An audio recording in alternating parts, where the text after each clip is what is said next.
10年是时间的跨度，人生的刻度，也是衡量家乡变化的尺度。大家好，我是杨子，北京是我的家乡。今天我将和大家聊聊在过去的10年里，我的家乡发生的变化。在北京，有一条古老而神秘的城市轴线，它两翼对称，贯通南北，纵横历史数百年，串联起故宫、天安门等一颗颗历史文化明珠，至今仍是这座城市的核心地带。著名建筑学家梁思成先生称它为中轴线，盛赞它是全世界最长也是最伟大的南北中轴线，缔造了北京独有的壮美秩序。但它也曾在高矮不一、无序排列的筒子楼里轮廓模糊，直到2012年，北京中轴线入选了中国世界文化遗产预备名单，由此开始它非凡10年的改变。如今，站在中轴线的制高点景山万春亭之上，环顾四周，便可俯瞰一场由时光雕琢出来的城市变迁史诗。向南望去，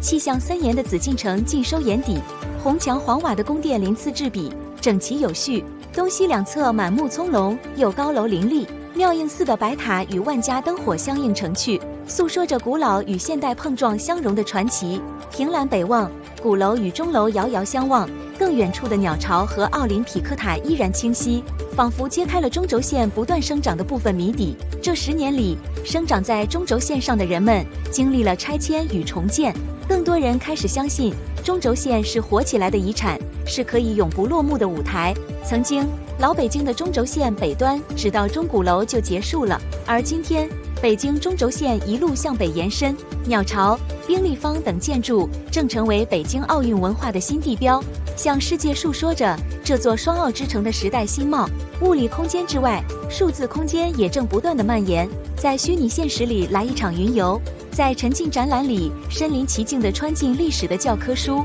穿过前门大街的熙攘，寻觅数字文化图腾，时不时与智能机器人邂逅相逢。在中轴线之上，我们触摸着历史，也正走向着未来。